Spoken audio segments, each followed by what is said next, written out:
Hello, I'm Brandon Martini, a commercial pilot and flight instructor. And I'm Carson Vasquez. I'm a private pilot.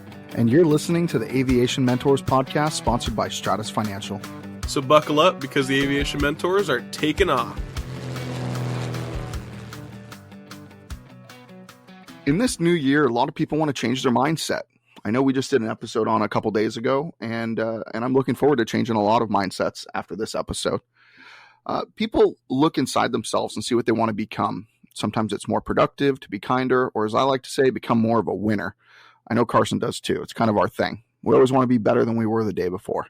But as pilots, it's a great time to be introspective and look at the hazardous attitudes that you have making from time to time and change them. It's important to be aware of our own thought processes and be conscious of any attitudes that can potentially jeopardize safety.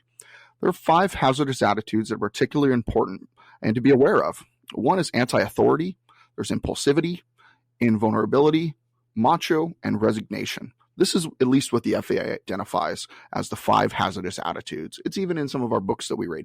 But each one of these hazardous attitudes can be corrected and can be self-corrected, and that's the way that it should be. It should be self-corrected. Now, if somebody has to tell you you're having one, please listen to them. Hopefully you can identify it and really take that constructive criticism.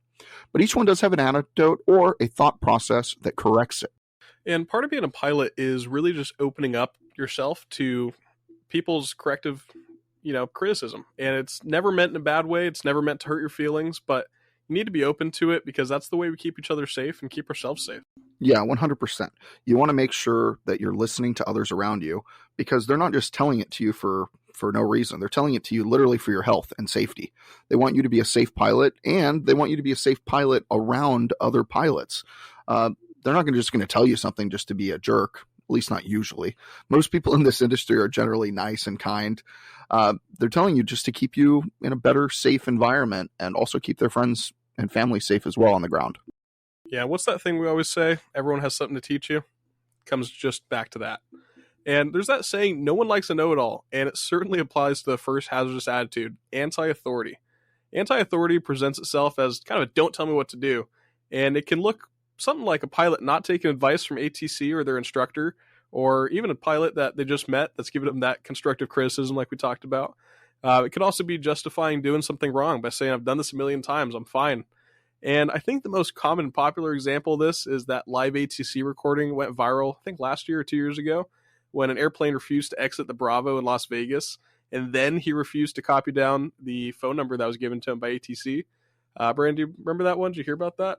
I did hear about that, and I haven't listened to it or watched it for a while, but I think they have the recording on YouTube, and I don't know what happened to that guy. I can't remember. I know that something happened to him, but he should have got his certificate revoked. And I don't say that very often or lightly. Yeah, I mean, I want all pilots to keep their pilot certificates and be able to fly forever if they can. But when you're like blatantly not even accepting that you just screwed up, when you have people telling you that you just screwed up, and then you're just staying in their airspace and causing harm or potential harm to like jetliners, I think that's probably a pretty bad hazardous attitude. So the antidote for anti-authority, which that guy definitely was, is just follow the rules. They're usually right, and they're there for a reason. In aviation, a lot of rules come from accidents are in place, and they're also in place so an accident doesn't happen again. Often enough, like we talked about NASA reports before. When we report these things on NASA reports, on our mistakes or things that we just screwed up on in general, they're there so we can create new regulations and create a better, safer, harmonious environment. So make sure that you're not having any anti-authority. If the FAA or your flight instructor is saying, hey, don't do that again, and they say it with a stern voice, make sure that you follow the rules, right? And a pretty common one that I think of is, against following the rules is that 500 feet above AGL, that you can't fly below that when it's, especially crowded or there's people around. Pretty, common sense, but as much fun as we all think it would be to just kind of do a low pass over the ground, it's not safe. It's there for a reason. And it's just little things like that. These rules are in place for a reason. Yeah, and on that particular example, you have people that complain on the ground, and that hurts all pilots, because as soon as they start complaining to the FAA wants to do something about it, at least in general they do. And they'll start sending letters and telling us to be kind to our neighbors, stuff like that in the beginning. And then it'll turn into noise regulations in the area and make it harder for all pilots to fly. And those are the things that start to get airports closed down. That's the reason why a local airport around here, Santa Monica, is actually getting closed down. And that was one of the biggest hubs in Southern California for years and years and years in the kind of the heyday of aviation in the mid 1900s. Yeah, and it sucks when we lose an airport like that. And there's plenty of times that we need to think quickly and make decisions quickly as pilots, but impulsivity is a very dangerous characteristic in pilots. And in pilots, that impulsivity is typically seen when you're in a rush. For example, going from Riverside to Catalina, like for the Catalina wine mixer, not flying back for it, just to be clear. The airport closes at 4, and it's 45 minutes away, and it's 2:30. So an impulsive pilot thinks, I just flew my airplane yesterday, or someone flew my airplane, or the airplane I'm flying just flew. It's probably fine. And skips their pre-flight and doesn't check the weather, and they don't see that marine layer covered up the island, and it's just a whole mess. And it can lead to really dangerous situations that you don't want to be in as a pilot. Sounds like you're talking about the flight that I tried to do last year to the Catalina wine mixer, Carson. You thought of every solution. You tried to fly, it didn't work out. You thought about everything, even taking a jet ski from Long Beach to Catalina just to get to that Catalina wine mixer. Yeah, I was, just a quick side note on that. Last year, my son came down with COVID after I'd had it like 3 or 4 weeks before he did. And this was the weekend me and 5 other friends, including Damaris, we're all trying to go out to the Catalina wine mixer because we go every year. It's a lot of fun. It's a great event and get to meet lots of cool people. And normally we go fly there. But literally, I was willing to fly IFR, and I just wanted to go meet up with everybody who was already there because I was running late because I had Austin. Finally, he tested negative and was able to hang out with my dad. But I took off. I even circled, tried to land, and no, it just wouldn't happen. The minimums were like right at the base of the airport, or right at the runway, essentially. And I figured, it'll burn off. No, every time I got to the island, it did not burn off. So that was kind of a no-go decision for me, just like our last episode. I tried, though. I tried really hard and just never worked out for me that day. So in the afternoon, I ended up getting on the Catalina Express, which is a boat or a ferry boat. And they got me there in just about an hour. So, but it was a fun flight or a fun boat ride, I guess. And I got over to that wine mixer, which was a lot of fun. Yeah, I actually sent a screenshot of that flight path that you took, just you circling the island a couple times to Maddie. And she said, God just does not want him to go to Catalina wine mixer this year. She wasn't feeling it. Yeah, very true. Very true. The antidote for impulsivity is think first and slow down. So that's what I was doing that day, by the way. I was thinking about all the solutions, and I was slowing down my thought processes. I didn't do anything that was unsafe. I didn't do anything that broke any regulations. I just wanted to see if I could get there. So I had to think first. I had to slow down. I had to really figure out, hey, how badly do I want to make it to this place?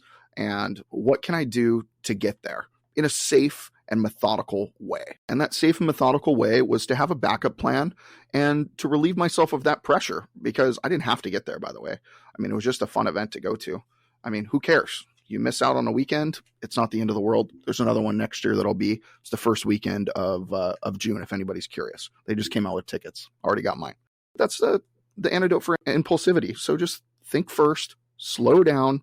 If I had to say one hazardous attitude that every once in a while pops up in my life, I would say it's this one. I'm trained, and I train myself to slow down and think about it rather than just go, go, go, go, go. And one of the best parts about having Brandon as a CFI is that you pick up on these hazardous attitudes from your CFI. Not funny, Carson. But going and doing a quicker pre-flight and something less thorough is something that I want to start avoiding really in 2023. It's something that's on my list of things I want to change about myself, and that's one of them. Just doing a really thorough pre-flight and making sure I'm safe. I took Maddie up for a flight, and I did a super thorough pre-flight. I think I walked around the plane 4 times. And something like that is just what you should be doing. You should be really thorough, like we talked about in the last episode, just being thorough in those pre-flights. And another hazardous attitude is invulnerability. And it can be a very hazardous attitude to have. It's something like believing it can't happen to me. And while confidence in the cockpit is super key, it can get nerve-wracking to be in the heavy turbulence alone or even with a passenger. But having that invulnerability and believing that nothing bad could happen to you, you're fine, you've done it before, and you've made it just fine. So obviously, nothing bad is going to happen. It's something that you can't have in the cockpit. You need to be safe, and you need to put yourself in situations that are safe and avoiding the it can't happen to me attitude. That's correct, because if it Can happen. It will happen. I never thought I would have an engine failure. It can happen. It will happen. I never thought that I would have an engine failure taking off. Can happen. Will happen. Carson's looking at me like, what are you talking about? When did you have an engine failure while taking off? Well, one time I was flying a Duchess, and you know how the checklist says lean mixtures for taxi, which you should do so you don't foul spark plugs. Well, guess what? I started taking off, and it's felt like I had one engine failing. It's because I skipped the line item that said mixtures full forward. So I actually made myself a new mental checklist. Every time I ever fly another airplane, I don't care if it's a single or if it's a twin, I put my hand and I say everything full forward, because not just, I used to say throttle full forward or throttle in. But now I say everything full forward, because that just means everything goes in at the same time. Now there's some changes for density, altitude, and stuff you might have taken effect, but generally it makes you think about it. It can happen to you. You're not invincible. Don't think that you're not vulnerable to anything that can happen in life. And that's not just, in flying, that's everything in life. If it can happen, it will happen. The antidote for that is just understand that it could happen to you. And if it does, be trained, understand what you need to be able to do in that situation. So that's the reason why we do recurrent training. That's the reason why we have biannual flight reviews. You need to make sure that you stay trained. I wouldn't wait 2 years to go fly with a CFI, even if you fly often. Especially if you fly a multi-engine, I would say go fly with an instructor every 3 to 6 months. And that's just if you're doing normal flying, just to brush yourself up on those safety issues. I remember one time at John Wayne Airport, Santa Ana SNA, there was a guy, he had a engine failure on a Cessna 310, and him and his wife just took off, and he was actually departing on a downwind departure, and he had an engine failure on one of his engines. There should have been no reason why he did not make it back to the airport, but instead he crashed. He and his wife both lived. He crashed like 500 feet before the runway, and happens to be on the 405 or 22 freeway. He actually hit the center divider. And Rich's father-in-law, actually, Rich from Kavu, father-in-law was actually one of the firefighters on site, not because he was working that day, but just because he was in the area and he was driving on that freeway and was one of the first responders there. Anything can happen. It's a pretty crazy world we live in, but the guy should have made it to that runway. There should have been zero reason. He didn't have a dual engine failure. He didn't have one engine producing less power than the other, or less power than the inoperative one. Everything should have been fine. He should have made it to that airport. But I doubt he had recurrent training as often as he should have. Otherwise, he would have handled that emergency better. And I think my personal rule of thumb is anytime that I haven't flown and it's been about 3 months, or I'm lacking the currency, whether it's day or night currency, I'm going to go fly with the CFI first. Just there's too much distance in my logbook between flights. I'm going to go fly with the CFI just to make myself feel comfortable, and make myself feel comfortable, especially taking up another passenger. And another hazardous attitude is called macho, and it's the I can do it attitude. And pilots with this attitude will take risks that are completely unnecessary, usually to impress people. And I've heard this presenting in pilots who take a normal category aircraft, like a Cessna 172, end up doing aerobatic maneuvers in it just to show off. It's extremely dangerous. This type of attitude leads to accidents. So just don't do something dumb to show off. And yeah, if you want to do something cool like aerobatics, go and do it in a plane that's meant for it, like a Citabria. Don't do it in a 172. Yeah, it's funny. I watched a video of a Cirrus doing a roll like 3 weeks ago. And although the video is really cool, I've never seen a Cirrus do a roll before. It wasn't what that plane is certified for or meant to do. And they had a bunch of passengers in there, and I think there was even a kid in the back seat. Don't quote me on that part, but I don't remember where I saw it, but I'm sure it could be found on YouTube if you want to see it. But yeah, it's a Cirrus doing a roll. And that was definitely a macho attitude. And the antidote for taking a macho or having a macho attitude is taking chances and foolish. I think that the people who have hazardous attitudes, this one's probably the one that's hardest to get through to people, because typically people with a macho attitude, they don't care. They could care less about what a rule is. They could care less about taking chances is foolish. So really, you have to have a really open mind. And I think that most pilots do. Otherwise, we wouldn't have got to the point we get to. Taking chances is foolish. Don't risk your own life over something stupid like rolling a Cirrus. Go do it with an instructor, and go do it in a really cool extra, or the plane that I really want one day, and I've had it on my goal list for a couple of years. I want a game bird so bad. And if you don't know what a game bird is, just go on Google and go type in game bird airplane and go check it out. It was made by somebody in the Walmart or Walton family, and it is one of the most beautiful aerobatic airplanes I've ever seen. I'm going to buy one day. I just don't know when that day is. Last year I got my Icon, so maybe I'll get rid of the Icon someday, and I'll trade it in for a game bird. I think that'd be a lot of fun. They're only three or four times the price, though. That might be the problem. Yeah, if you ever feel yourself feeling that macho attitude, just remember, hey, I don't need to impress this person that's sitting next to me. They're already impressed by me. I'm already a pilot. You're probably already an excellent individual if you did become a pilot. So keep that in mind. Just, you're already awesome.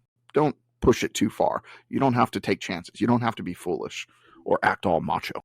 I think since the first time a couple years ago you mentioned you wanted a game bird, the price has only gone up $200,000 or $300,000. So it's not too bad, right? I think it's gone up at least that. I think when I first looked at it, it was less than $500,000, and now it's over $1 million. So I wish inflation would have happened and I would have had enough money to buy one before. Yeah, the other thing I want to mention about having that macho attitude is the FAA will go after it. I've seen videos of people on TikTok and on YouTube. There was that one guy that jumped out of his airplane. Remember that one? Yeah, this guy jumped out of his airplane and he videotaped the whole thing, let it crash in the mountains, and then cleaned up the wreckage before NTSB or anybody could ever go see it. And then when you review the video footage that he posted of himself online doing this like an idiot, you can see that he had strapped to his legs, he had fire extinguishers. Why would you have fire extinguishers strapped to your legs before an airplane crash? What, just in case the airplane's engine quits in the air and you get to jump out of it? No, this guy did this on purpose to do a video. And I think he got in trouble. If he didn't lose his pilot certificate, I think, Carson, you know what happened to him, right? Yeah, I'm 99% sure after the investigation he lost his license. It was pretty viral. That's such a dumb thing to do for a macho attitude. Or for, worst case scenario, you crash with a plane or your parachute doesn't come open. Best case scenario, the FAA takes away your license. Terrible. Yeah, so just don't have it. The FAA will come after you for it, especially if they see a video. And that last hazardous attitude is resignation. It's just saying, what's the use? So, pretty extreme example is just giving up in an emergency. And more commonly, though, it's seen in flight training. Many students give up just because they hit a block in their training, and they can't seem to get past it. And this attitude, it's kind of a sad one to see happen in students, or even just, like I said, people in emergency, because you've had so much training. You're in this scenario, and you've trained for it. As a student pilot, you have heard your CFI say the things that you need to hear, and it's just on you to keep pushing through. But Brandon, what do we always say about people that can't seem to get past a roadblock in their training? You're only 2 or 3 lessons away from a total breakthrough. Or as I like to say, you're only 3 feet from gold. So look up the story about being 3 feet from gold. I might have already talked about it in a previous episode, but you're really, really close to a total breakthrough. So the antidote for resignation is, I can make a difference. I've gone through this in my training. I've learned this. I know exactly what to do, and I just need to follow through with it. I'll tell you this, I think this is a really common thing when students panic. So if you ever hear about a student pilot not making it after they have an incident in an airplane or crashing an airplane, it's because they freaked out. That's what resignation is. You're freaking out about whatever's happening, whatever bad situation was in.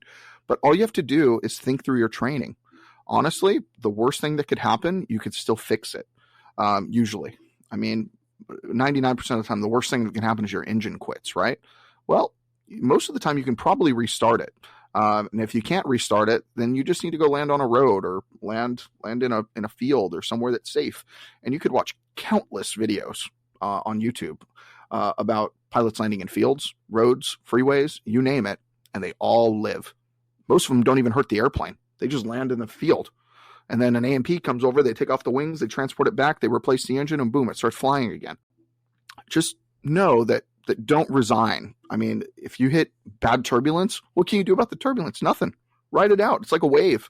Go along with it until it's over, or turn back around where you just came from when there was no turbulence. That sounds like a pretty good idea to me. Just go to where it wasn't like this situation, right? One time I had an icing situation. I was flying IFR to Vegas in an Aero, and I came out of this nice white puffy cloud that had no ice. And then all of a sudden, within the next 8 seconds, I looked in front of me, and I've got this giant, ominous cumulonimbus black cloud in front of me. And I turn to Demars to my right, and I say, hey, if I want you to stare at that and look at that wing, if we get any ice on that wing, I want you to let me know, because this cloud doesn't look very good, and I can't really do anything right now because I'm flying IFR. I'm just going to see what happens, and if it doesn't turn out the right way, I'm going to make a U-turn really quick. I'm not going to give up on myself. I'm not going to resign the situation. I'm going to have a backup plan. I'm going to know what to do. So the moment we hit that, Demars didn't have to tell me there was ice on the wing. The entire windshield was covered in ice almost instantaneously. It was scary to say the least. So what did I do? I turned around. I knew there was no ice behind me. And I also knew that it was below me, there was no terrain, and I knew that I could get into a VFR condition right behind me.